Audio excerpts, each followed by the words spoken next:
Hello, students. This is Stephanie from Pass OT. I hope your studying is going well. I'm here to help you in learning how to get every question right with 6 simple steps.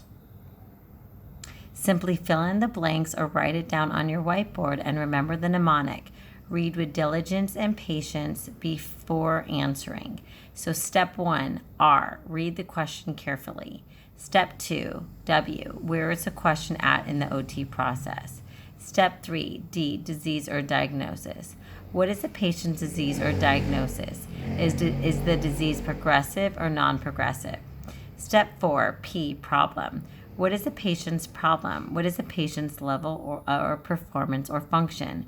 What symptoms are they experiencing? What are their goals? Step 5, what is in bold or caps? For example, next. What is the question specifically asking? If no bold or caps, what would you highlight as being essential to answering the question? Step 6, A, is your answer addressing the problem, question, or goals? Is this answer ethical, safe for the patient, patient-centered, occupation-based, and purposeful? So this question comes from Module 6, Psychosocial Conditions and Interventions in Pass OT. So step 1, let's read the question carefully. Barbara, a high school English teacher, is an outpatient in a regional county hospital. She has recently been diagnosed with schizophrenia with symptoms triggered by stress, followed by a remission stage. Her illness has interfered with work tasks, but she would like to return on a part-time basis. Hallucinatory systems have been stabilized with antipsychotic medications. However, she displays deficits in short-term memory and attention.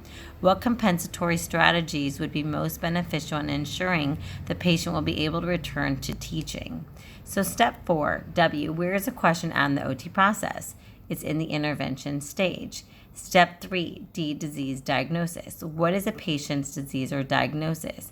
Is the disease progressive or non-progressive? Well, the patient has schizophrenia, and this is a chronic psychological disorder which requires lifelong treatment. Symptoms can vary in type and severity with periods of exacerbation of symptoms and periods of remission of symptoms. Some symptoms may always be present. Step 4, P, problem. What is the patient's problem and what is the patient's level or performance of function? What symptoms are they experiencing and what are their goals? The goal is to return to teaching on a part-time basis. Currently, the main problems are short-term memory and attention. So at step 5B, what is in bold or caps? For example, next, what is the question specifically asking? If no bold or caps, what would you highlight as being essential to answering the question? Well, what compensatory strategies would be most beneficial in helping Barbara to return to teaching?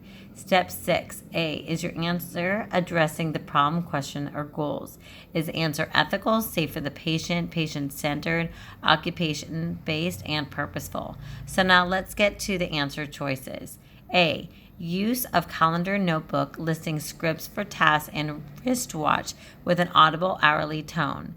B, modifying environment to include placing frequently used items in designated areas and use of headphones with soft instrumental music.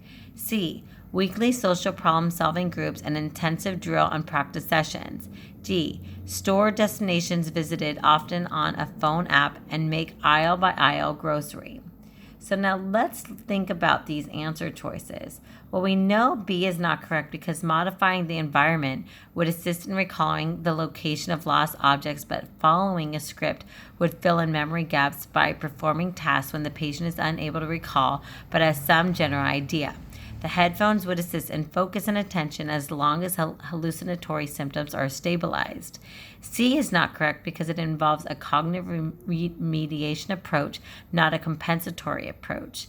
And D is not correct because this activity focuses on visual, spatial, and wayfinding skills. Therefore, A is the correct answer. Use of a calendar notebook listing scripts for tasks and a wristwatch with an audible hourly tone. An external memory aid requiring the use of scripts would be more relative to the person's interest, which is writing, and a cue with audible feedback would increase self-awareness of the passing of time. I hope you enjoyed our video today on how to break down questions. To learn more, visit PassOT.com. Have a great day. Bye.